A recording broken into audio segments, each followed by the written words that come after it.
Good morning everybody. मैं हूं Rajasthan board के केमिस्ट्री का 11th लेसन या कहूं कि ऑर्गेनिक केमिस्ट्री का second lesson, organic compound with oxygen part 1, oxygen युक्त कार्बनिक यौगिक भाग 1। और इस पार्ट में हम पढ़ेंगे अल्कोहल के बारे में, फिनॉल के बारे में और ईथर के बारे में। और आज का जो हमारा टॉपिक है जिसे मैं आपके साथ शेयर कर रहा हूं, शुरू कर रहा हूं, वो है अल्कोहल। आइए बात करते हैं अल्कोहल पे। सबसे पहले बात करें अल्कोहल है क्या। मैंने आपको बताया था कार्बन के सिंपलेस्ट कंपाउंड हाइड्रोकार्बन है और बाकी सभी कंपाउंड इस हाइड्रोकार्बन के H एटम को किसी दूसरे एटम या ग्रुप से रिप्लेस करने से बनते हैं। तो अल्कोहल कौन है? The hydrocarbon derivatives in which hydrogen atom, one or more hydrogen atom replaced by hydroxy group। देखिए इस ग्रुप को क्या कहते हैं? OH को हाइड्रोक्सी ग्रुप कहते हैं। क्लियर होना चाहिए आपके दिमाग में। इसे हाइड्रोक्सी कहते हैं। इसी ग्रुप पे जब यहां माइनस चार्ज आ जाए तो ये होता है हाइड्रोक्साइड, और जब इसी OH पर प्लस चार्ज आ जाए तो इसे कहते हैं ऑक्सोनियम। ये आपको बातें क्लियर होनी चाहिए बेटा, ठीक है। OH हाइड्रोक्सी है, OH माइनस नेगेटिव आयन है, जैसे Cl को क्लोरीन बट Cl माइनस को क्लोराइड, Br को ब्रोमीन, Br माइनस को ब्रोमाइड कहते हैं। वैसे OH हाइड्रोक्सी है बट OH माइनस को हाइड्रोक्साइड कहते हैं। जैसे पॉजिटिव आयन होते हैं Na plus sodium, Mg2 plus magnesium, Ca2 plus calcium, Em। ऐसे ही OH पर जब प्लस चार्ज हो तो इसे कहते हैं ऑक्सोनियम। तो ये ऑक्सोनियम हाइड्रोक्साइड हाइड्रोक्सी पता रहनी चाहिए आपको। तो कहता है the hydrocarbon derivatives in which one or more hydrogen atom of hydrocarbon is replaced by hydroxy group and the hydroxy group is directly attached with carbon atom। ऐसा नहीं कि हाइड्रोक्सी ग्रुप प्रेजेंट होने से अल्कोहल हो जाएगा। आपके उस organic compound में इस कार्बन और हाइड्रोक्सी ग्रुप के बीच में बॉन्डिंग होनी चाहिए। अगर ऐसा है तो आप उनको अल्कोहल कहते हैं, ठीक है। तो बात को समझ लीजिए क्या कि वे हाइड्रोकार्बन व्युत्पन्न जिनमें हाइड्रोक्सी समूह है सीधे कार्बन परमाणु से जुड़ा होता है अल्कोहल कहलाते हैं। The hydroxy derivatives of hydrocarbon in which hydroxy group is directly bonded with carbon atom are known as alcohol.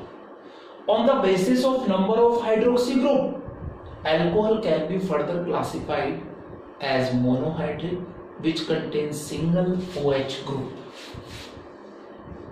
as dihydric, which contains two hydroxy group, as trihydroxide या trihydric alcohol, which contain 3 hydroxy group।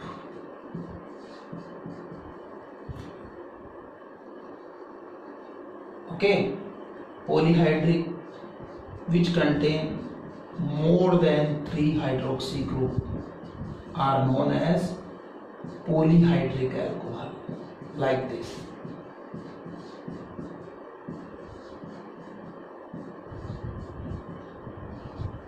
मैंने आपको बताया कि वे hydrocarbon व्युत्पन्न जिनमें hydroxy समूह है सीधे कार्बन परमाणु से जुड़ा रहता है अल्कोहल कहलाते हैं। OH समूह की संख्या के आधार पर अल्कोहल 4 प्रकार के होते हैं। मोनोहाइड्रिक जिनमें एक OH ग्रुप हो, डाइहाइड्रिक जिनमें 2 OH ग्रुप हो, ट्राइहाइड्रिक जिनमें 3 OH ग्रुप हो और पॉलीहाइड्रिक जिनमें 3 से ज्यादा OH ग्रुप हो। Monohydric contains single OH group, dihydric contains 2 OH group, trihydric contains 3 OH group and polyhydric contains more than 3 hydroxy group। Okay, अब हम आगे बात करते हैं। हमने हैलाइड्स भी पढ़े थे, मोनोहैलाइड, डाईहैलाइड, ट्राईहैलाइड, लेकिन उनके केसेस में हमने क्या कहा था? Monohalides contain single halogen, dihalides contain 2 halogen, trihalides contain 3 halogen. और आपने क्या किया था? एक मैथेन ही ले लिया था और आपने कहा था सर इस मैथेन का एक एच हटाकर एक हैलोजन जोड़ूंगा तो मुझे मोनोहैलाइड मिलेगा। इस मैथेन के 2 एच हटाकर के 2 हैलोजन जोड़ूंगा सर मुझे डाईहैलाइड मिलेगा। सर इस मैथेन के 3 एच हटाकर 3 हैलोजन जोड़ूंगा मुझे ट्राईहैलाइड मिलेगा। ओके, ऐसा आपने कहा था, सही है? बिल्कुल। ये आपने पढ़ा था क्लोरोमेथेन, डाइक्लोरोमेथेन और ये ट्राइक्लोरोमेथेन जिसको आपने क्लोरोफॉर्म कहा था। तो फिर ऐसा नहीं हो सकता क्या? मैथेन का एक एच हटाएं और एक OH जोड़ें तो मोनोहाइड्रिक अल्कोहल बन जाए। मैथेन के 2 एच हटाएं और 2 OH जोड़ें डाइहाइड्रिक अल्कोहल बन जाए। मैथेन के 3 एच हटाएं और 3 OH ग्रुप जोड़ें और ट्राईहाइड्रिक अल्कोहल बन जाए। नहीं, ऐसा नहीं होता। जब एक कार्बन पर एक से ज्यादा हाइड्रोक्सी ग्रुप आते हैं तो बेटा आपका वो जो कंपाउंड होता है अनस्टेबल हो जाता है। और ये अनस्टेबल कंपाउंड क्या करता है? एक वाटर मॉलिक्यूल को लूज करता है। इस तरह से देखिए, ठीक है? वाटर मॉलिक्यूल को क्या करता है? लूज करता है। देखिए वाटर मॉलिक्यूल को जब इसने लूज कर दिया तो यहाँ कार्बन और ऑक्सीजन के बीच का बॉन्ड डबल हो जाएगा, क्योंकि ऑक्सीजन को हाइड्रोजन छोड़ गया, इसकी वैलेंसी फ्री है। कार्बन को OH छोड़ गया, इसकी वैलेंसी फ्री है। तो कार्बन और ऑक्सीजन के बीच में कौन सा बॉन्ड बन गया? डबल बॉन्ड बन गया। और यहाँ पे 2 हाइड्रोजन है, दोनों अटैच कर दीजिए। आपको पता चल रहा है आप इससे मिले हुए हैं। SCHO लास्ट लेसन में भी आ गया था। इसको आप कहते हैं फॉर्मल्डिहाइड। तो याद रहे डाइहाइड्रिक अल्कोहल्स में एक कार्बन पर एक से अधिक OH ग्रुप नहीं हो सकते। अगर ऐसा है तो वो तुरंत क्या करता है? वाटर मॉलिक्यूल को लूज करता है। अगर देखिए डाइहाइड्रिक में जोड़े वाटर मॉलिक्यूल को लूज करता है और क्या बना लेता है? Carbonyl compound. कार्बोनिल कंपाउंड में इधर कार्बोनिल ग्रुप में एक तरफ मिनिमम H आ जाता है तो आप इसे कह देते हैं एल्डिहाइड। सपोज कीजिए आपके पास 3 OH ग्रुप एक जगह आ गए तो वही बात एक साथ आ गए, यहां से क्या करेंगे आप? निकाल देंगे। किसको निकाल देंगे? वाटर मॉलिक्यूल को निकाल देंगे। अब जो बचा उसे देखिए, C है, बिल्कुल है। C पर H है, बिल्कुल है। C के दूसरी तरफ कौन है? OH है, बिल्कुल है।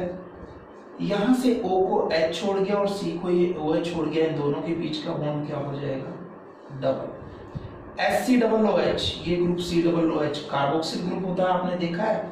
तो ये SC-OH कौन सा एसिड बन गया? फॉर्मिक एसिड बन गया। तो हम एक चीज अच्छे से समझ जाएं कि अगर डाइहाइड्रिक अल्कोहल में दोनों हाइड्रोक्सी ग्रुप एक ही कार्बन से अटैच है तो वहां से क्या होगा? एक वाटर मॉलिक्यूल निकल जाएगा। एक वाटर मॉलिक्यूल निकल जाएगा और एक वाटर मॉलिक्यूल निकलने के बाद आपको कार्बोनिल कंपाउंड मिल जाएगा।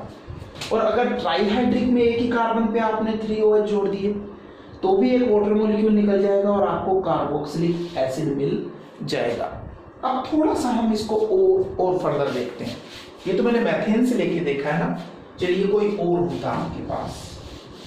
केवल मैथेन से ही तो सारे डेरिवेटिव्स नहीं बनते ना, और भी बहुत सारी एल्केन से जिनसे बनाते हैं। देखिए एल्केन से एल्काइन से सबसे बन सकते हैं। हमारे सिलेबस में एल्केन के हाइड्रोक्सी डेरिवेटिव्स हैं तो हम केवल उनकी बात करेंगे।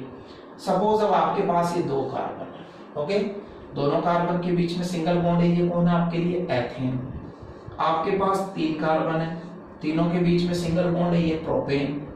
आपके पास 3 कार्बन, अभी फिर से क्या? प्रोपेन। मैं क्या करने वाला हूं? एक बार एथेन के एक ही कार्बन पे 2 OH अटैच कर रहा हूं, प्रोपेन के भी एक ही कार्बन पे 2 OH अटैच कर रहा हूं। और इस प्रोपेन के भी एक ही कार्बन पे मैं क्या कर रहा हूं, 2 OH अटैच कर रहा हूं। ओके, बाकी की वैलेंसी को आप हाइड्रोजन से फिल कर दीजिए, CH3 1 2 3 एंड 4। ऐसे यहाँ CH2 CH3 और इसकी 1 2 3 एंड 4। ऐसे यहाँ CH3 और यहाँ भी CH3, इसकी 4 कंप्लीट है। मैंने आपको क्या कहा, एक ही कार्बन पर 2 हाइड्रोक्सी ग्रुप हो तो ऐसी जगह से क्या होता है, वाटर का मॉलिक्यूल बाहर निकल जाता है। निकलता कहां से है, दोनों हाइड्रोक्सी ग्रुप के बीच में से, यानी ये देखिए ये निकल गया। ओके, और देखिए आप, ये देखिए ये निकल गया, ये देखिए यहां से ये निकल गया। सब जगह क्या निकल गया, आपके वाटर मॉलिक्यूल्स निकल गए। ठीक है, ये निकाल दिया आपने वाटर मॉलिक्यूल। जो बचा उन्हें संभालिए, CH3 bond C bond O, CH3 bond C bond O, C पर क्या है, एक H। ओके, पता है आपको, कार्बन को ये OH छोड़ गया और O को ये H छोड़ गया, दोनों की एक एक वैलेंसी फ्री, दोनों के बीच का ये बॉन्ड क्या हो जाएगा, डबल। इसी तरह से यहां भी देखिए CH3 CH2 और फिर से ये देखिए CHO, ये कार्बन के साथ H यहां जोड़ दिया मैंने और ये कार्बन ऑक्सीजन के बीच का बॉन्ड डबल कर दिया। यहां देखिए यही कंडीशन तो बची, CH3 CO CH3, ऊपर से ये OH चला गया, नीचे से H चला गया, दोनों के बीच की वैलेंसी फ्री, ये डबल बॉन्ड आ गया। सब जगह आप क्या देख रहे हैं, स्पेशल बात, उस पे फोकस कीजिए। सब जगह आप देख रहे हैं कि यहाँ भी कार्बोनिल ग्रुप है, यहाँ भी कार्बोनिल ग्रुप है, यहाँ भी कार्बोनिल ग्रुप है। और आपको पता है कि कार्बोनिल ग्रुप के एक तरफ अगर H आ जाए तो बनता है CHO ग्रुप, जिसे आप एल्डिहाइड कहते हैं। तो पहले दोनों केस में क्या बन रहे हैं, एल्डिहाइड। और तीसरे केस में देखिए कार्बोनिल ग्रुप के दोनों तरफ कार्बन आ गए, ये कंडीशन क्या कहलाती है, कीटोन्स। तो समझने की बात बेटा ये है कि अगर डाइहाइड्रिक में दोनों OH कॉर्नर वाले कार्बन से अटैच है, देखो फर्स्ट से ही है, कॉर्नर वाले से अटैच हैं, तो वहां से वाटर मॉलिक्यूल के निकलने के बाद क्या बनता है, एल्डिहाइड बनता है। और दोनों OH ग्रुप चेन के किसी मिडिल कार्बन से अटैच हैं, तो ऐसे में वाटर मॉलिक्यूल्स के निकलने पे क्या बनता है, कीटोन बनता है। तो आपको बात क्लियर हो गई होगी कि जैसे जेम डाइहैलाइड में एक कार्बन पर 2 हैलोजन अटैच होते हैं, वैसे डाइहाइड्रिक एल्कोहल पे एक कार्बन पे 2 OH ग्रुप नहीं हो सकते। ऐसा है तो वाटर मॉलिक्यूल लूज करके या तो एल्डिहाइड बना लेते हैं या कीटोन बना लेते हैं। ओके, अब आगे बढ़ते हैं।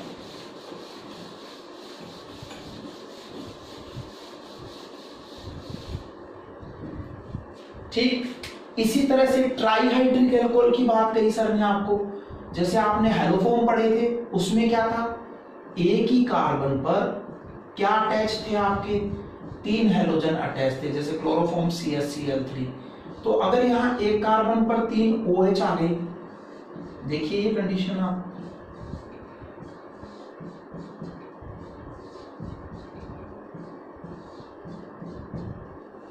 ठीक है, ये कंडीशन आपके सामने है।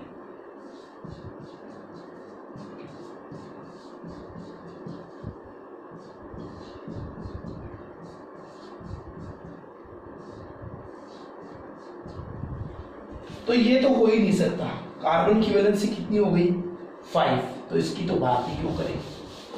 अटैच होंगे तो कॉर्नर वाले पे इस तरह से अटैच हुए, फिर वही बात, आपको तो कहा है एक से ज्यादा हाइड्रोक्सी ग्रुप एक जगह हो तो वहां से वाटर मॉलिक्यूल को रिलीज कर दीजिए वाटर मॉलिक्यूल्स को रिलीज। सेम मैनर,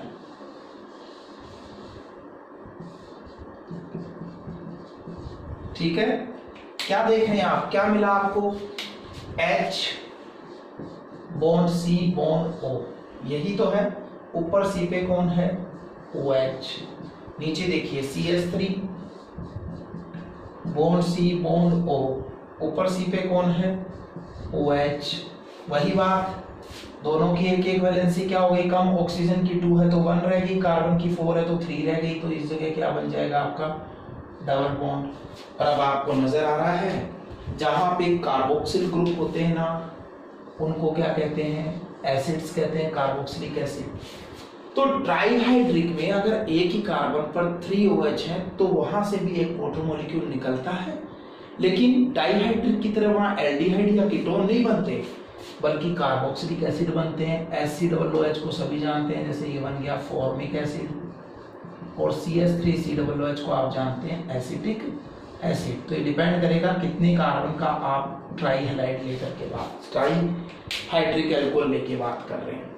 तो ये बात हो गई कि चाहे डाईहाइड्रिक हो चाहे ट्राईहाइड्रिक है, किसी में भी एक कार्बन पर एक से ज्यादा OH ग्रुप नहीं अटैच कर सकते। तो इसका क्या मीनिंग हुआ उसको समझ लेते हैं।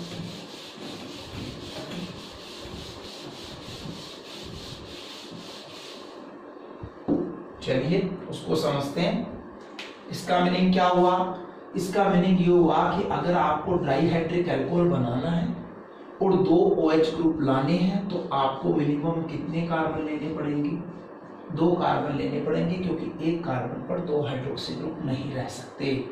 तो ये आपका डाईहाइड्रिक सीरीज का फर्स्ट मेंबर है जिसमें मिनिमम कितने कार्बन है, 2 कार्बन है। इसी तरह से आप चाहें तो 3 कार्बन का ले लीजिए, 3 कार्बन में ये कंडीशन आपने कर दी। इसी तरह से आप चाहें आप 4 कार्बन का ले लीजिए,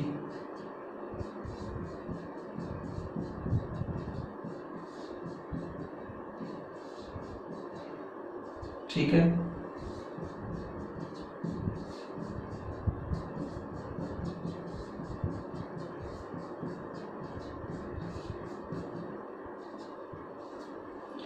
तो ये एग्जांपल्स आपके सामने, इन एग्जांपल्स में से आप फर्स्ट 3 एग्जांपल्स को देखिए। फर्स्ट 3 एग्जांपल्स में आप क्या देख रहे हैं, 4th एग्जांपल की तरह ये भी डाईहाइड्रिक एल्कोहल ही है, लेकिन फर्स्ट 3 एग्जांपल में आपके दोनों हाइड्रोक्सी ग्रुप जो है वो 2 एडजेसेंट कार्बन एटम पर जुड़े हुए हैं। आपके दोनों हाइड्रोक्सी समूह 2 लगातार कार्बन परमाणुओं से जुड़े हुए हैं। ऐसी कंडीशन में जब 2 हाइड्रोक्सी समूह 2 लगातार कार्बन पर हो तो ऐसे डाईहाइड्रिक एल्कोहल को हम कॉमन लैंग्वेज में बेटा कह देते हैं ग्लाइकोल। क्या कहा जाता है, ग्लाइकोल। तो ये भी ग्लाइकोल है, ये भी ग्लाइकोल है, और ये भी क्या है आपका ग्लाइकोल है। इन ग्लाइकोल्स का देखिए जो कॉमन नेम है वो होता है एल्किलीन ग्लाइकोल। एल्किलीन वर्ड एल्कीन का लोकल नेम लिखने के लिए यूज किया जाता है। अगर आप बेटा इन दोनों हाइड्रोक्सी ग्रुप को कवर करेंगे तो आपको दिखेगा C2H4, कार्बन से जस्ट डबल हाइड्रोजन, C3H6, यहां देखें C4H8। तो ये तीनों फॉर्मूले आपको किसके नजर आ रहे हैं, OH को कवर करने के बाद एल्कीन के नजर आ रहे हैं। 2 कार्बन की एल्कीन को लोकल लैंग्वेज में कह देंगे एल्क प्लस लीन, ये देखो एथिलीन, तो ये हो गया एथिलीन ग्लाइकोल लोकल लैंग्वेज में। ये 3 का है तो इसको कह देंगे प्रोपिलीन ग्लाइकोल आप, और इसी तरह से ये 4 का है तो इसको कह देंगे आप ब्यूटिलीन ग्लाइकोल। तो डाईहाइड्रिक अल्कोहल में 2 एडजेसेंट कार्बन पे क्या है, OH ग्रुप है तो उन्हें ग्लाइकोल कहते हैं। इनका कॉमन नेम एल्किलीन ग्लाइकोल के रूप में लिखा जाता है। इसी तरह से ट्राईहाइड्रिक अल्कोहल में आपको कह दिया कि अगर मैं ट्राईहाइड्रिक अल्कोहल का फॉर्मूला लिखना चाहता हूं तो फिर वही रूल है मेरा, क्या कि एक कार्बन पर एक से ज्यादा OH नहीं हो सकते। मींस ट्राईहाइड्रिक में अगर मुझे 3 कार्बन चाहिए, 3 हाइड्रोक्सी ग्रुप चाहिए, तो मुझे कार्बन भी कितने लेने होंगे, 3 लेने होंगे। तो फर्स्ट मेंबर में यहाँ ट्राईहाइड्रिक अल्कोहल के कितने कार्बन होंगे, मिनिमम 3 कार्बन होंगे, ये आप समझ जाइए। और मोर देन 3 हाइड्रोक्सी ग्रुप जब आप जोड़ देंगे तो आपको क्या मिलेंगे, पॉलीहाइड्रिक। तो ये हुआ अल्कोहल की डेफिनेशन और OH ग्रुप के नंबर के बेसिस पर उसका क्लासिफिकेशन रिपीट करते हैं आपके लिए। मैंने कहा the hydroxy derivatives of hydrocarbon in which hydroxy group is directly bonded with carbon atom are known as alcohols. Okay, फिर मैंने कहा on the basis of number of hydroxy group alcohol can be classified into 4 categories: monohydroxy which contains single OH group, dihydroxy which contain 2 OH group, trihydroxy which contain 3 OH group and polyhydric which contains more than 3 OH group। मैंने आपको बताया कि वे hydrocarbon के hydroxy व्युत्पन्न जिनमें OH group सीधे carbon से जुड़ा हो उन्हें आप एल्कोहल कहते हैं। OH समूह की संख्या के आधार पर ये 4 प्रकार के होते हैं: मोनोहाइड्रिक जिनमें 1 OH ग्रुप हो, डाइहाइड्रिक जिनमें 2 OH ग्रुप हो, ट्राइहाइड्रिक जिनमें 3 OH ग्रुप हो, पॉलीहाइड्रिक जिनमें 4 OH ग्रुप हो। मैंने आपको ये भी बताया कि किसी डाइहाइड्रिक या ट्राइहाइड्रिक अल्कोहल में एक ही कार्बन पर एक से ज्यादा OH ग्रुप नहीं हो सकते, इसलिए डाइहाइड्रिक अल्कोहल में 2 OH ग्रुप के लिए मिनिमम 2 कार्बन चाहिए। इसलिए इस कैटेगरी का फर्स्ट मेंबर एथिलीन ग्लाइकोल्स हैं। ग्लाइकोल्स वो डाइहाइड्रिक अल्कोहल है जिनमें दोनों OH समूह 2 लगातार कार्बन पे 2 एडजेसेंट कार्बन एटम पर अटैच होते हैं। आपको कहा अगर एक ही कार्बन पर 2 हाइड्रोक्सी ग्रुप हो डाइहाइड्रिक अल्कोहल में तो वाटर मॉलिक्यूल लूज करेगा, अगर कॉर्नर पे है तो एल्डिहाइड बनाएगा और बीच से अटैच है तो कीटोन्स बना देगा। और अगर ट्राइहाइड्रिक में एक ही कार्बन पर 3 हाइड्रोक्सी ग्रुप आ गए, जैसे क्लोरोफॉर्म का आपने हाइड्रोलाइसिस किया था तो फिर उसने वाटर मॉलिक्यूल लूज किया था और आपको क्या दे दिया था, कार्बोक्सिलिक एसिड दे दिया था। तो इस चीज को आप क्लियर रखें दिमाग में। अब हम पढ़ेंगे मोनोहाइड्रिक अल्कोहल का क्लासिफिकेशन, यानी हमारा जो सब टॉपिक है आज का वो क्या है, अब मोनोहाइड्रिक अल्कोहल। मोनोहाइड्रिक अल्कोहल में क्या होता है, क्लियर हो चुकी है बात आपको। मोनोहाइड्रिक अल्कोहल में एक ही OH group, single OH group है, वो कार्बन से अटैच होता है। अब देखिए, कार्बन से अटैच उस OH ग्रुप की बात हो रही है, तो OH ग्रुप जिस कार्बन से अटैच है उस कार्बन के बेसिस पर, OH ग्रुप जिस कार्बन से अटैच है उस कार्बन के बेसिस पर मोनोहाइड्रिक अल्कोहल को हम फर्दर क्लासिफाइड करते हैं। प्राइमरी अल्कोहल अगर OH ग्रुप प्राइमरी कार्बन से अटैच हो, सेकेंडरी अल्कोहल अगर OH ग्रुप सेकेंडरी कार्बन से अटैच हो, और टर्सरी अल्कोहल अगर OH ग्रुप टर्सरी कार्बन से अटैच हो। यानी मोनोहाइड्रिक अल्कोहल 3 प्रकार के होते हैं, प्राथमिक, द्वितीयक और तृतीयक। प्राथमिक कार्बन से हाइड्रोक्सी समूह जुड़ा है तो मोनोहाइड्रिक को प्राथमिक अल्कोहल कहेंगे। अगर मोनोहाइड्रिक अल्कोहल में OH समूह एक द्वितीय कार्बन से जुड़ा है तो उसे द्वितीयक अल्कोहल कहेंगे, और अगर OH समूह तृतीय कार्बन से जुड़ा है तो उसे तृतीयक अल्कोहल कहेंगे। आइए आइडेंटिफाई करते हैं। मैं आपके सामने कुछ एग्जांपल लिखता हूं कि इनमें से कौन मोनोहाइड्रिक में प्राइमरी है, कौन सेकेंडरी है, कौन टर्सरी है। आइए फर्स्ट से स्टार्ट करते हैं। ये है CH3OH, इसके बाद देखिए ये है CH3CH2OH, ये है CH3CH2CH2OH, ये है CH3CHOH CH3, फिर ये है आगे CH3CH2CH2OH, ये है CH3CH2OH। इसी तरह से ये है CH3CH2CHOH CH3। इसी तरह से एक कार्बन पर 3 मिथाइल मैंने जोड़े और एक OH अटैच कर दिया। ये देखिए, ये एग्जाम्पल्स आपके सामने हैं, थोड़ा सा इन एग्जाम्पल्स पे आप ध्यान दीजिए। फर्स्ट एग्जाम्पल को देखिए, आपने कहा जहां OH प्राइमरी कार्बन से अटैच हो वहां अल्कोहल को प्राइमरी अल्कोहल कह देते हैं। तो आपको ये बताया कि ऐसा कार्बन जो एक और कार्बन के कांटेक्ट में होना, उसको आप प्राइमरी कार्बन कहते हैं। तो क्या ये कार्बन किसी और कार्बन के कांटेक्ट में है? तो आपका जवाब होगा नहीं सर, किसी और के कांटेक्ट में नहीं है। तो ये आपके लिए कैसा कार्बन हो गया? एक तरह से 0 डिग्री। यहां इस कार्बन की बात करें जो OH से अटैच है, आप थोड़ा सा कवर करके देखेंगे ना तो बड़े आराम से इजी वे में समझ में आएगा आपको। देखिए OH के साथ वाले C को आप कवर कीजिए, देखिए एक ही वैलेंसी निकल रही है, उस एक वैलेंसी से एक कार्बन अटैच है, तो ये कार्बन 1 डिग्री हो गया। इस 1 डिग्री से OH अटैच है, इसलिए 1 डिग्री अल्कोहल हो गया। सेम मैनर यहां भी देखिए, कवर कीजिए, कवर करने पे फिर से क्या देख रहे हैं? एक ही वैलेंसी निकल रही है, एक वैलेंसी निकल रही है, तो इसी कार्बन का इससे डायरेक्ट कांटेक्ट है, तो फिर से ये कार्बन प्राइमरी हो गया, इससे OH अटैच है तो ये प्राइमरी अल्कोहल हो गया। अब यहां देखिए ये OH से अटैच कार्बन से कितनी वैलेंसी निकल रही है? 2, दोनों तरफ कार्बन है, तो ये कार्बन कैसा हो गया? सेकेंडरी हो गया। सेकेंडरी कार्बन से OH अटैच है, इसलिए ये सेकेंडरी अल्कोहल है। और ये दोनों अभी आपको बता दिया था कैसे अल्कोहल है, प्राइमरी, क्योंकि 1 डिग्री कार्बन से OH अटैच है। इन सेम मैनर यहां देखिए आप, फिर एक ही वैलेंसी निकल रही है ना, इट मींस एक वैलेंसी एक कार्बन के कांटेक्ट में है, ये फिर से आपके लिए कैसा है? प्राइमरी कार्बन है, उससे OH अटैच है, तो ये प्राइमरी अल्कोहल है। यहां OH से अटैच कार्बन को देखिए, ठीक है, वापस देखा, इससे तो एक ही वैलेंसी निकल रही है जो इसके कांटेक्ट में है, तो ये वाला भी कैसा कार्बन है आपका? प्राइमरी कार्बन है। अब वापस से हम देखते हैं, ये फिर 2 वैलेंसी निकल रही है, दोनों तरफ कार्बन है, यानी ये वाला कार्बन कैसा है? 2 डिग्री, इससे OH अटैच है तो ये 2 डिग्री अल्कोहल है।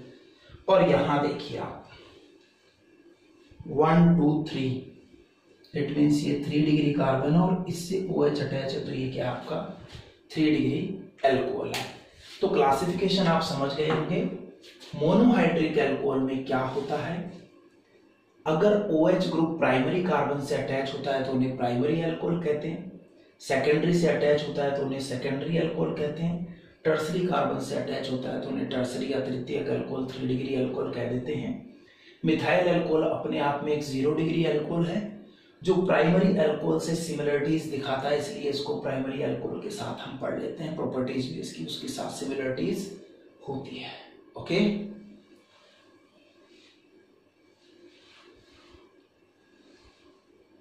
आइए अब आगे बात करते हैं इनके कॉमन नेम की। ये जो एग्जाम्पल हमने लिखे हैं ना मोनोहाइड्रिक के, अब इनके कॉमन नेम लिखते हैं। ये कहता है अगर आप इनका कॉमन नेम लिखना चाहते हैं तो कॉमन नेम लिखने के लिए आपको कुछ नहीं करना, मोनोहाइड्रिक अल्कोहल का कॉमन नेम होता है एल्काइल अल्कोहल। क्या नाम है? Alkyl alcohol. आपको करना क्या है? अल्कोहल किसके लिए है? OH ग्रुप के लिए। तो आप इस OH को कवर कर लीजिए, ये अल्कोहल है। इसके अलावा जो बचा है वो एल्काइल ग्रुप है। आप इस एल्काइल ग्रुप को क्या कीजिए? आइडेंटिफाई कीजिए, पहचानिए। इस एल्काइल ग्रुप का नाम लिखिए और लास्ट में OH के लिए कौन सा वर्ड जोड़ दीजिए? अल्कोहल। तो मुझे पता है CH3 को क्या कहते हैं? मिथाइल या मैथिल। मैथिल से OH जुड़ा हुआ है तो OH के लिए अल्कोहल और CH3 के लिए मैथिल। इस पहले का लोकल नेम, कॉमन नेम हो गया मैथिल अल्कोहल। यानी OH के लिए अल्कोहल सफिक्स के रूप में जोड़ते जाएंगे बाद में, और पहले OH को कवर करके सिर्फ एल्किल ग्रुप को आइडेंटिफाई करना है। देखिए 2 कार्बन का एल्किल ग्रुप है, आपका बहुत देखा हुआ है, CH3CH2 मिला के बोलो, देखो C2H5। C2H5 को आप क्या कहते हैं? सभी को पता है, एथिल। क्या कहते हैं आप इसको? एथिल। तो ये हो गया CH3CH2 के लिए तो एथिल, और OH के लिए फिर से सफिक्स क्या आ जाएगा? अल्कोहल। तो इसका नाम हो गया एथिल अल्कोहल। इसी तरह से 3 कार्बन का एल्काइल ग्रुप है तो इसे क्या कहेंगे? प्रोपाइल, और OH के लिए अल्कोहल। 3 कार्बन के इस एल्किल ग्रुप में देखिए 3 कार्बन और 3n2 5n2 7 हाइड्रोजन है, यानी C3H7 इसका फॉर्मूला है। तो ये प्रोपाइल है ना, तो यहाँ पे देखिए C3H देखिए कितनी हो गई 7, तो ये भी तो अपने आप में C3H7 है, इसलिए ये भी क्या है आपके लिए प्रोपाइल एल्कोहल। ओके, लेकिन देखिए क्या है, तो दोनों प्रोपाइल, क्योंकि दोनों के पास 3 कार्बन और 7 हाइड्रोजन है। लेकिन इसमें क्या हुआ है, एल्काइल बनता किससे है, एल्केन से। ये 3 कार्बन की एक एल्केन थी आपकी प्रोपेन, देखिए समझते हम, ये प्रोपेन थी, प्रोपेन की वैलेंसी कंप्लीट किया आपने सर, 3 हाइड्रोजन इधर, 3 हाइड्रोजन इधर, 2 हाइड्रोजन इधर, ये C3H8 हमारा प्रोपेन हो गया। ओके, आपने क्या किया, इस प्रोपेन से हाइड्रोजन को माइनस किया। अगर आप इस कॉर्नर से माइनस करते हैं तो आपको मिलता है ये, और अगर आप इस कॉर्नर से माइनस करते हैं तो आपको मिलता है ये। आप इन दोनों एल्काइल ग्रुप को देखें, दोनों प्रोपेन से एक H8 निकालने से बने प्रोपाइल हैं, और इन दोनों प्रोपाइल में देखिए एक कार्बन ऐसा है जिस पर 3 हाइड्रोजन है, तो 2 कार्बन ऐसे हैं जो 2 हाइड्रोजन रखते हैं, यानी स्ट्रक्चर भी इनकी सेम है। सिर्फ क्या है, जो वैलेंसी लेफ्ट में फ्री थी वो कहाँ है, राइट में, यानी ये दोनों एक दूसरे की मिरर इमेज है और कुछ नहीं, तो सेम ग्रुप है। जाने वाला कहां से गया है, कॉर्नर से गया है इसमें, ठीक है। जब किसी अनब्रांच्ड चेन के, किसी स्ट्रेट चेन के कॉर्नर से आप हाइड्रोजन निकालते हैं तो बनने वाले एल्काइल ग्रुप के नाम में प्रीफिक्स के रूप में नॉर्मल के लिए आता है N, स्मॉल n नॉर्मल के लिए अटैच कर देते हैं, और आप इस ग्रुप को कह देते हैं N प्रोपाइल। ये नॉर्मल कब कहना पड़ता है, जब एक ही एल्केन से डिफरेंट एल्काइल ग्रुप बनते हैं तब आपको ये नॉर्मल वर्ड यूज करना पड़ रहा है। सपोज आपने बीच वाला H, यहां से H हटाया होता तो देखिए क्या होता, CH3 CH CH3, ये कंडीशन होगी। क्या अब ये स्ट्रक्चर और ये स्ट्रक्चर सिमिलर है, नहीं, इसमें ऐसा कोई कार्बन नहीं जहां एक हाइड्रोजन हो इसकी तरह, और इसमें ऐसा कोई कार्बन नहीं जहां इनकी तरह 2 हाइड्रोजन हो, तो डिफरेंट स्ट्रक्चर है। अब जाने वाला कहां से गया है, बीच से। मैं हमेशा कहता आया हूं, बाहर का बच्चा स्कूल में आता है, वो डेमो लेता है, उसको क्लास पसंद नहीं आती, वो चला जाता है, बात सामान्य है, बात नॉर्मल है। स्कूल का ही बच्चा शुरू से स्कूल में पढ़ रहा है और एक दिन वो अचानक से स्कूल जाके छोड़ के चला जाता है, तो हमारे लिए बात नॉर्मल नहीं है। हम कहीं ना कहीं सोचेंगे कि यार ये बच्चा स्कूल छोड़ के क्यों गया, यानी बात एबनॉर्मल है, हम दुखी होंगे। आई फील सॉरी, मैं कहूंगा आई एम सॉरी, मैं दुखी हूं। लेकिन हम तो अंग्रेज हो गए, आई एम सॉरी को भी शॉर्ट में बोलते हैं आई सो, मुझे दुख है। ये तो मजाक की बात हुई। वास्तव में ये आइसो वर्ड जो है ये एक लैटिन टर्म है जिसको यूज करते हैं इक्वल के लिए। आइसो को यूज करते हैं किसके लिए, इक्वल के लिए यूज करते हैं। तो आइसो लैटिन टर्म है, इक्वल के लिए इसे यूज किया जाता है, ये आपको पता रहे। और जैसे आपको मैं बताऊं, आइसोटॉप्स जिनका एटॉमिक नंबर इक्वल हो, आइसोबार्स जिनका एटॉमिक वेट इक्वल हो, आइसो इलेक्ट्रॉनिक जिनमें नंबर ऑफ इलेक्ट्रॉन इक्वल है। तो समझ गए आप, आइसो वर्ड इक्वल के लिए। तो जब आपको एल्केन के डेरिवेटिव्स में CH के साथ 2 सेम ग्रुप यानी 2 सेम मिथाइल ग्रुप दिख रहे हैं, CH के साथ 2 सेम मिथाइल ग्रुप दिख रहे हैं, तो आपके लिए वो कंडीशन क्या है, आइसो। तो देखिए यहां CH के साथ क्या है, 2 मिथाइल दिख रहे हैं, तो आपके लिए कंडीशन क्या हो गई है, आइसो हो गई है। तो ये लीजिए, आप इसको कहेंगे आइसोप्रोपाइल अल्कोहल। तो स्ट्रेट चेन के कॉर्नर से निकले तो नॉर्मल प्रोपाइल अल्कोहल, और बीच में से निकले ब्रांचिंग कर दे तो उस कंडीशन में अगर CH के साथ 2 मिथाइल है तो वो कंडीशन क्या कहलाएगी आपके लिए, आइसो। ठीक है, ये बात हुई इसके बारे में। अब हम आगे बढ़े, हम अभी भी कॉमन नेम पढ़ रहे हैं। यहां कितने कार्बन आपको नजर आ रहे हैं, 4। स्ट्रेट से क्या किया है, एक H हटाया है, तो 4 कार्बन से देखिए ये क्या हो गया, ब्यूटेन से H निकला, ब्यूटेन। ब्यूटिल से OH जुड़ गया, अल्कोहल।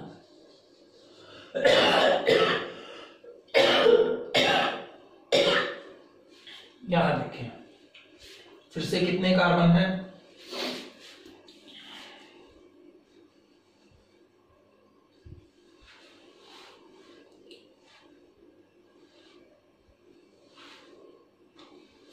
यहां देखें फिर से कितने कार्बन है। यहां पर आपको नजर आ रहा है OH के अलावा 4 कार्बन है और वही 4 कार्बन के साथ वही 3, 3, 2 और 1 9 हाइड्रोजन है जैसे ऊपर है। तो C4H9 वही ब्यूटिल, यहाँ भी C4H9 वही ब्यूटिल, यहाँ भी C4 और H9 वही ब्यूटिल। तो ये सभी क्या है, 4 कार्बन के अल्काइल ग्रुप है इसलिए सभी ब्यूटाइल है। सभी से OH अटैच है इसलिए सभी ब्यूटाइल अल्कोहल है। ओके, तो ये सभी आपके लिए ब्यूटाइल अल्कोहल हो गए। लेकिन क्या इन ब्यूटाइल अल्कोहल की सबकी स्ट्रक्चर सेम है, उस पर ध्यान दें आप। फर्स्ट केस में ये स्ट्रेट चेन है जिसके कॉर्नर से H निकला जैसा यहां था, तो ये कंडीशन नॉर्मल है इसलिए इसके लिए प्रीफिक्स क्या करेंगे, N।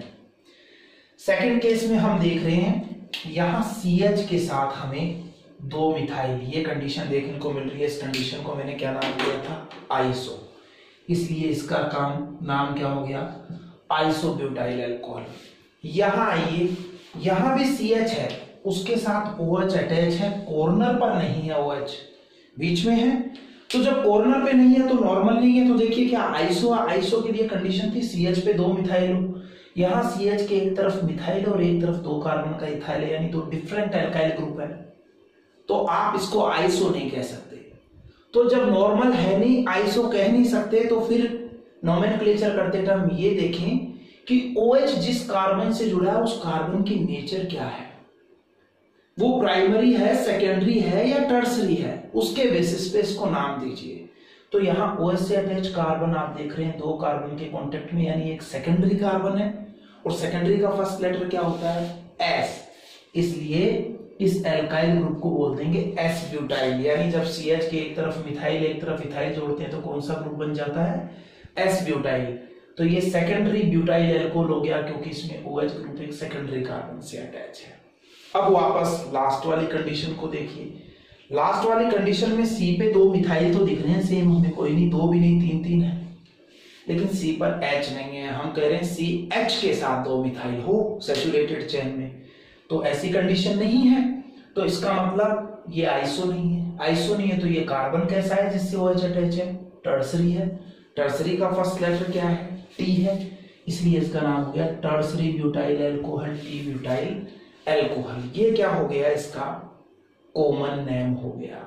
तो ये मोनोहाइड्रिक अल्कोहल के कॉमन नेम हुए जिन्हें लिखने के लिए हम OH ग्रुप को कवर करते हैं, बचे हुए अल्काइल ग्रुप को आइडेंटिफाई करते हैं, उस अल्काइल ग्रुप का नेम लिख के लास्ट में OH के लिए अल्कोहल सफिक्स जोड़ते हैं। याद रहे यहीं पर अगर हेलोजन जुड़ जाता ना क्लोरीन, तो ये क्लोराइड हो जाते सब, ब्रोमीन होता तो ब्रोमाइड हो जाते, शुरू का पार्ट नहीं चेंज होता। इसका मतलब मुझे ये जो अल्काइल ग्रुप की कॉमन स्ट्रक्चर है ना बेटा, ये methyl, ethyl,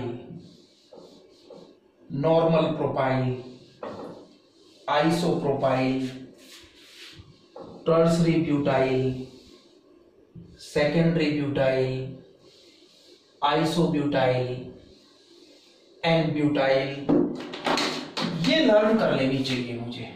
ethyl, normal propyl, isopropyl, isobutyl, normal butyl, और ये सेकेंडरी ब्यूटाइल और ये टर्सरी ब्यूटाइल। ये स्ट्रक्चर्स जो हैं मुझे याद रहनी चाहिए। ये हर कंपाउंड के कॉमन नेम में ये अल्काइल ग्रुप मुझे आइडेंटिफाई करने आने चाहिए, ठीक है।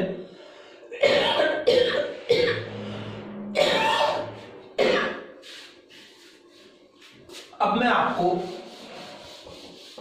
5 कार्बन वाले 3 अल्काइल ग्रुप और बताता हूं जो कॉमन नेम सिस्टम के लिए हमारे यूजफुल है। 5 कार्बन स्ट्रेट चेन, ये देखिए,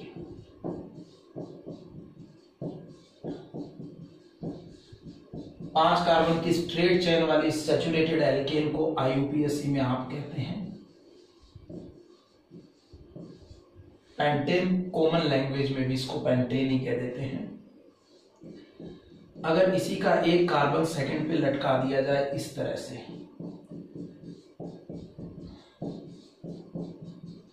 तो कॉमन लैंग्वेज में आपके लिए देखिए ये ग्रुप अब वही 5 से पेंटेन है, CH यहां है, तो आपके लिए यही ग्रुप हो जाता है आइसोपेंटेन, क्योंकि CH पर 2 सेम मिथाइल ग्रुप आपको नजर आ रहे हैं। और अगर कार्बन के चारों तरफ कार्बन ही अटैच कर दिए जाएं तो इस कंडीशन को कॉमन फॉर्म में हम कहते हैं नियो। आपको पता होनी चाहिए, हम 11th में पढ़ लेते हैं ये नियोपेंटेन। तो इन सभी कंडीशन में आप क्या करें, अगर इन सभी कंडीशन में आप एक एक H को रिमूव करते बेटा इस तरह से,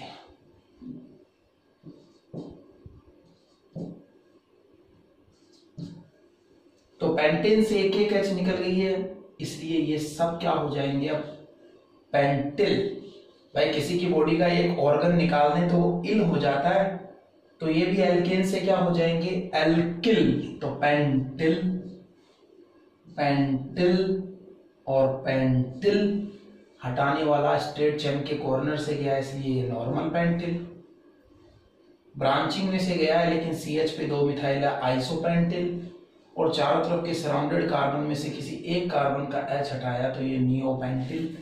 ये कॉमन नेम सिस्टम के लिए आपको पता होनी चाहिए। अगर यहां से OH अटैच कर दे सिर्फ आप, तो ये आपके एल्कोहल बन गए 5 कार्बन वाले। इस 5 कार्बन वाले एल्कोहल का नाम एनपेंटिल एल्कोहल हो जाएगा, इसका नाम आइसोपेंटिल एल्कोहल हो जाएगा, और इसका नाम नियोपेंटिल एल्कोहल हो जाएगा। इस तरह से हम कॉमन सिस्टम में क्या कर लेंगे, एल्कोहल का IUPAC नोमेनक्लेचर कर लेंगे। ओके, अब हम पढ़ते हैं मोनोहाइड्रिक एल्कोहल के नोमेनक्लेचर की एक और सिस्टम जिसको हम डेरिवेटिव सिस्टम कहते हैं। इस डेरिवेटिव सिस्टम का दूसरा नाम है कार्बिनोल सिस्टम। डेरिवेटिव सिस्टम का दूसरा नाम क्या है आपके लिए, कार्बिनोल, कार्बिनोल सिस्टम इसको कह देते हैं डेरिवेटिव सिस्टम को। तो कार्बिनोल सिस्टम जो है ये क्या कहता है, ये सिस्टम कहता है कि CH3OH जिसको आप कहते हैं मिथाइल एल्कोहल, तो ये कार्बिनोल सिस्टम इस मिथाइल एल्कोहल को ही कार्बिनोल कहता है, और ऐसा मानता है कि इस मिथाइल एल्कोहल के 1 या मोर देन 1 हाइड्रोजन एटम को जब आप एल्किल ग्रुप या एल्किल ग्रुप्स से, एल्किल समूह या समूहों से प्रतिस्थापित करते हैं, सब्स्टिट्यूट करते हैं, तो आपको बाकी के एल्कोहल मिल जाते हैं। जैसे ये देखिए, ये वही कार्बिनोल है आपका, ठीक है। मैंने इसका एक H हटा दिया और इसकी जगह यहां CH3 जोड़ दिया, तो देखिए एक कार्बन की मुझे 2 कार्बन का एल्कोहल मिल गया। इसी तरह से मैंने क्या किया, ये देखिए, समझने की कोशिश कीजिए, ये OH और उसके साथ वाला कार्बन यही तो है कार्बिनोल आपका। पहले मैंने क्या किया, इस कार्बिनोल का एक हाइड्रोजन हटा करके मिथाइल ग्रुप जोड़ा, फिर इसी कार्बिनोल का एक हाइड्रोजन हटा करके इथाइल ग्रुप जोड़ दिया मैंने, फिर इसी कार्बिनोल का एक हाइड्रोजन हटा करके मैं प्रोपाइल ग्रुप जोड़ देता हूं।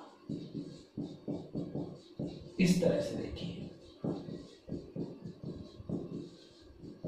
समझ के रखिए कि कार्बन और उसके साथ वाला OH मिलके ही आपके लिए कार्बिनोल है। इसी तरह से देखिए,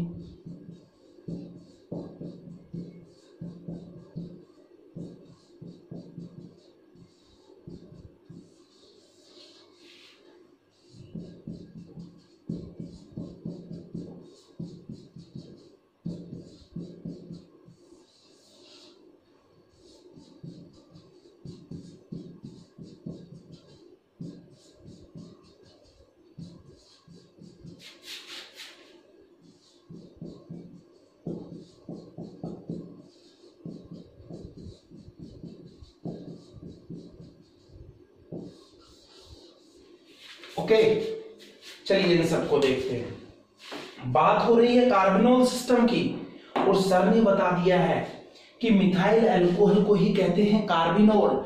यानी जब OH के साथ कार्बन को भी इंक्लूड कर लिया जाए तो एक नया वर्ड आता है कार्बिनोल। सभी अल्कोहल माने जाते हैं इस मिथाइल अल्कोहल के डेरिवेटिव। यानी जब इस मिथाइल अल्कोहल या कार्बिनोल के ही एक हाइड्रोजन एटम को, देखिए सब केसेस में एक है, या एक से ज्यादा हाइड्रोजन एटम को आप क्या करते हैं, एल्काइल ग्रुप से रिप्लेस करते हैं, तो आपको बाकी के अल्कोहल मिल जाते हैं। तो सभी अल्कोहल मिथाइल अल्कोहल के डेरिवेटिव माने गए।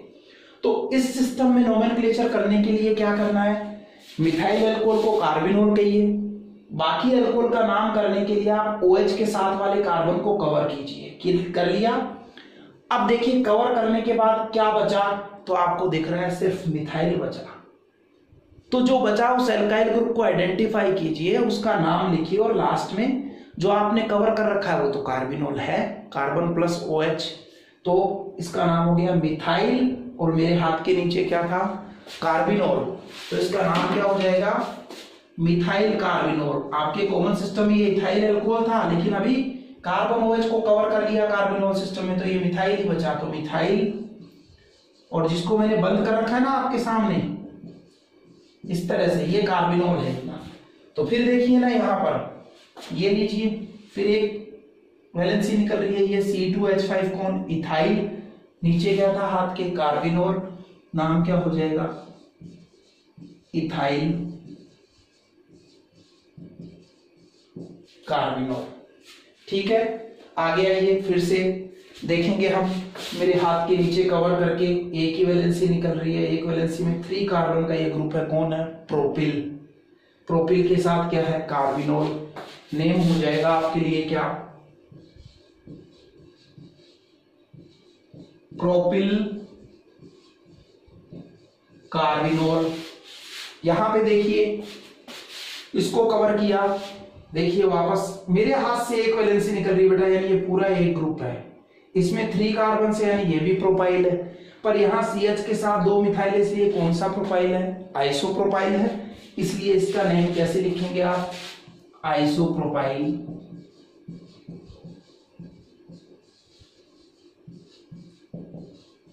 कार्बिनोल। नीचे आइए, अब OH के साथ अटैच कार्बन को कवर कीजिए, मेरे हाथ से 2 वैलेंसी निकल रही है, यानी 2 एल्काइल ग्रुप है, दोनों सेम है। जब एक जैसे 2 ग्रुप हो तो क्या यूज करते हैं, डाई।